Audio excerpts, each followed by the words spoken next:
Hello everyone, welcome to biochemistry. आज हम पढ़ने वाले एक बेहतरीन टॉपिक के बारे में जिसका नाम है टैलिन।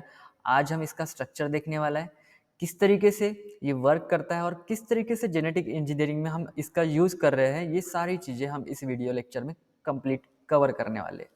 ठीक है, तो जनरली जब हम राइस फील्ड में विजिट करते हैं तो कुछ लीफ पे हमको इस तरीके का येलोविश स्पॉट जो है वो हमको देखने को मिलता है। ठीक है, ये जो येलोविश स्पॉट है ये एक तरीके का इन्फेक्शन है जो कॉज करता है एक बैक्टीरिया जिसका नाम है ज़ैंथोमोनाज ओराइजी। ये जो ज़ैंथोमोनाज ओराइजी नाम का बैक्टीरिया है वो क्या करता है, राइस के लीफ पे जाके इन्फेक्शन करता है, जिस वजह से हमें येलोविश स्पॉट देखने को मिलता है राइस के लीफ पे। ठीक है, तो जनरली बैक्टीरिया किस तरीके से इन्फेक्शन करता है, चलिए देखते हैं। तो जनरली बैक्टीरिया जो है वो प्लांट के स्टोमेटा के थ्रू क्या करता है, एंटर करता है और प्लांट सेल को क्या करता है, इन्फेक्ट करता है। तो कहाँ से इंजेक्ट हुआ, वो स्टोमेटा से, और इन्फेक्ट किया प्लांट सेल को। तो इस तरीके से कुछ स्ट्रक्चर देखने को मिलता है हमें। अब हम बात कर रहे हैं प्लांट सेल में, और प्लांट सेल का न्यूक्लियस मैंने यहाँ पे शो किया है। ठीक है, तो बैक्टीरिया जो है वो किस तरीके से इन्फेक्शन करते हैं वो देखते हैं। ठीक है, जैसे ही बैक्टीरिया ने क्या किया, इन्फेक्शन किया, तो वो कुछ प्रोटीन मॉलिक्यूल्स क्या करता है, रिलीज करता है प्लांट सेल में, जिन्हें हम बोलते हैं टाल effectors, transcription activator like effectors. ये टाल इफेक्टर्स क्या करते हैं, ये जाते हैं प्लांट सेल में, और प्लांट सेल्स में भी वो न्यूक्लियस की तरफ बढ़ते हैं और कुछ जीन्स पे जाके बाइंड करते हैं। ठीक है, तो ये किन जीन्स पे बाइंड करते हैं उससे समझने से पहले हमें ये समझना पड़ेगा कि कितने टाइप्स के जीन्स होते हैं। तो दो टाइप्स के जीन्स होते हैं, एक होते हैं आर जीन और दूसरे होते हैं यस जीन। तो आर जीन जो होते हैं वो बैक्टीरिया के खिलाफ काम करते हैं, मतलब उनको रोकते हैं कि इन्फेक्शन से हम प्लांट को किस तरीके से बचाया जाए, ये काम होता है आर जीन के पास। तो ये इन्फेक्शन से बचाने का काम करते हैं प्लांट सेल को। लेकिन जो हमारे यस जीन्स है वो क्या करते हैं, इन्फेक्शन को हेल्प करते हैं, या फिर जो बैक्टीरिया है उसको हेल्प करते हैं ग्रो करने में प्लांट सेल के ऊपर। तो इस तरीके से ये बैक्टीरिया को हेल्प करते हैं यस जीन। तो टाल इफेक्टर्स जो निकला है हमारे बैक्टीरिया से, वो जाके बाइंड करता है हमारे यस जीन के ऊपर और इसका ट्रांसक्रिप्शन बढ़ा देता है। मतलब इससे जो प्रोटीन सिंथेसिस होने वाला है या सिंथेसिस जो भी इस जीन से होने वाला है उसका प्रोडक्शन बढ़ा देंगे। तो इस तरीके से इसका ट्रांसक्रिप्शन क्या कर देंगे, वो बढ़ा देंगे। तो अब समझ में आया कि ट्रांसक्रिप्शन एक्टिवेटर लाइक इफेक्टर्स क्यों कहते हैं इन्हें, क्योंकि ये क्या करते हैं, ट्रांसक्रिप्शन बढ़ाते थे यस जीन का, जो उनको ग्रो करने में हेल्प करे। तो इन टाल इफेक्टर्स, अब ये जो टाल इफेक्टर है, ये स्पेसिफिक जीन के ऊपर ही बाइंड करता है।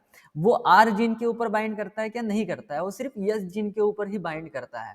तो ऐसा क्यों, ये पहचानता कैसे है कि यस जीन पे ही बाइंड करना है। तो तब हमें क्यूरियोसिटी हुई और हमने क्या देखा कि हम स्ट्रक्चर ऑफ टाल इफेक्टर स्टडी करना स्टार्ट कर दिए।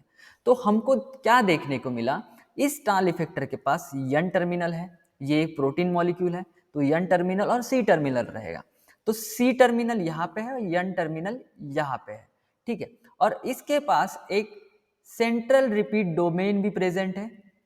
अब हमने देखा था कि प्लांट सेल के न्यूक्लियस में जा रहा था, ये जो टाल इफेक्टर है वो कहाँ जा रहा था, प्लांट सेल के न्यूक्लियस में। तो उसे एक सिग्नल लगता है, वो सिग्नल भी इसके पास प्रेजेंट होता है जिससे वो क्या कर सके, प्लांट सेल के न्यूक्लियस तक पहुंच सके। और एसिडिक डोमेन इसके पास प्रेजेंट होता है, जो एसिडिक डोमेन ट्रांसक्रिप्शन में हेल्प करता है यस जीन के। तो यस जीन का ट्रांसक्रिप्शन बढ़ाने में ये जो एसिडिक डोमेन है ये हेल्प करता है। अब हमने देखा कि स्पेसिफिसिटी होती है। ठीक है, स्पेसिफिसिटी होती है, बिल्कुल वो यस जीन के ऊपर ही बाइंड करता है। तो कौन सा ऐसा रीजन है जो उसको हेल्प करता है एक स्पेसिफिक जीन पे ही बाइंड करने के लिए, आइए देखते हैं। तो हमने देखा कि जो टाल इफेक्टर्स है उनके पास ये जो मिडल वाला पोर्शन है जिसे हम सेंट्रल रिपीट डोमेन जिसे कहते हैं, ये इसके पास ये प्रोटीन मॉलिक्यूल्स है, तो ये अमाइनो एसिड से बना होगा। तो इसके ये जो चंबर है उसमें 34 अमाइनो एसिड्स थे। कितने, 34 अमाइनो एसिड्स। अब ये जो 34 अमाइनो एसिड्स है ये बार बार रिपीट हो रहे थे। तो ऐसे 23 बार, 23.5 मतलब 23.5 टाइम्स वो क्या कर रहे थे, रिपीट कर रहे थे। तो ये चीज हमको देखने को मिली, ठीक है। ये बार बार तो रिपीट कर रहे थे, एक जैसा ही सीक्वेंस था, लेकिन जो 12 एंड 13 नंबर का क्या था, जो अमाइनो एसिड था, 12 एंड 13 नंबर का जो अमाइनो एसिड था, उसमें चेंज देखने को मिलता था।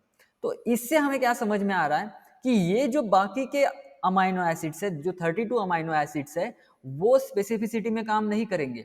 ये जो 2 अमाइनो एसिड्स है, ये डिसाइड करेंगे कि किस डीएनए सीक्वेंस पे हमें बाइंड करना है। तो अगर यजडी होता है तो वो सी पे बाइंड करेंगे, मतलब साइटोसिन पे बाइंड करेंगे डीएनए के, और यनाए होता है तो एडेनाइन पे बाइंड करेंगे। इसका यजडी का मीनिंग है हिस्टिडीन, और एस्पार्टिक एसिड डी का मीनिंग, और यहाँ पे एस्पारजिन और आइसोल्यूसिन। तो ये किस तरीके से एक स्पेसिफिक डीएनए सीक्वेंस पे बाइंड करते हैं, ये हमें समझ में आया, ठीक है। अब और भी चीजें हैं, और भी कुछ अमाइनो एसिड्स है जो स्पेसिफिक साइट पे ही बाइंड करते हैं, like NG, IG, NK, NN, then NS. तो इस तरीके से जो अमाइनो एसिड, 2 अमाइनो एसिड है, वो डिसाइड करते हैं कि जो हमारा टाल इफेक्टर है वो किस साइड पे बाइंड करेगा। अब देखते हैं हम, ये तो हमने देख लिया। अब यहाँ पे मैंने लिखा है CATT, मतलब C होगा, मतलब C से बाइंड करने वाला है, मतलब ये इस अमाइनो एसिड से बना होगा, ठीक है। तो इस तरीके से हम गेस कर सकते हैं कि किस साइड पे ये बाइंड कर रहा है, तो इसका अमाइनो एसिड का सीक्वेंस क्या होगा, ठीक है। तो हमें क्या पता चला कि जो सेंट्रल रीजन है वो स्पेसिफिसिटी डिसाइड करता है। तो अगर हम इस फॉर्म में इस टाल इफेक्टर को लिख दे, तो ये सपोज टू बी यन, जो ग्रीन रीजन में ग्रीन इसमें रिप्रेजेंट किया है, दैट इज यन डोमेन, ठीक है। और जो रेड पोर्शन वाला है वो सेंट्रल रीजन है, और यही जो रीजन है ये क्या करता है, डिसाइड करता है स्पेसिफिसिटी, ठीक है। तो जब ये बाइंड करने वाला होता है एक स्पेसिफिक साइट पे, तो किस तरीके से बाइंड करता है वो देखेंगे। वो क्या करेगा, सर्च करेगा, लेकिन जब तक कि उसकी साइट नहीं मिलती हो तब तक के कैसा, यहाँ पे थोड़ा सा फ्री स्ट्रक्चर है, और यहाँ पे देखिए एक जब उसको स्पेसिफिक साइट मिल गई है तो किस तरीके से वो कंडेंस हो जाता है और वहीं पे वो क्या कर लेता है, बाइंड कर लेता है, ठीक है। तो ये हमें पता चला कि जो टाल इफेक्टर्स है वो साइट स्पेसिफिक जगह पे ही क्या करता है, बाइंडिंग शो करता है। तो हमने क्या किया, इसी टेक्निक को अपने काम में लाना स्टार्ट कर दिया। अब टाल इफेक्टर्स हमें पता है कि एक स्पेसिफिक साइट पे बाइंड करता है, तो हमने इसके साथ एक न्यूक्लियस एंजाइम ऐड कर दिया जो कट करने का काम करता है डीएनए को, ठीक है। तो इस टाल इफेक्टर के साथ हमने न्यूक्लियस को अटैच कर दिया, और टाल इफेक्टर्स प्लस न्यूक्लियस बन गया TALEN, TALE then N, that is TALEN, transcription activator like effector nucleases. अब काम क्या होगा इस टैलिन का, टैलिन जाएगा एक स्पेसिफिक साइट पे बाइंड करेगा, उसी तरीके से इधर से भी एक टैलिन आया, इसका काम है स्पेसिफिक साइट पे बाइंड करना और इसका काम है कट करना। तो ये दोनों के दोनों क्या करेंगे, कट करेंगे उस रीजन में, और उससे क्या बनेगा, एक डबल स्टैंडर्ड ब्रेक बनेगा। अब डबल स्टैंडर्ड ब्रेक बनने के बाद अब हम इसमें कोई भी जीन जो हमें लग रहा है हम उसको इंसर्ट कर सकते हैं। हो सकता है जो हमारे काम का जीन नहीं है या फिर हमारे लिए अच्छा जीन नहीं है, उसको हम डिसरप्ट भी कर सकते हैं, मतलब नॉन फंक्शनल भी कन्वर्ट कर सकते हैं। अगर किसी जीन को हम इंसर्ट करेंगे तो इसको हम बोलेंगे नॉक इन, और किसी जीन को हम बोलेंगे नॉन फंक्शनल में कन्वर्ट कर देंगे तो उसको बोलेंगे हम नॉक आउट। तो इस तरीके से जो हमारा टैलेंट है वो वर्क करता है। Thank you.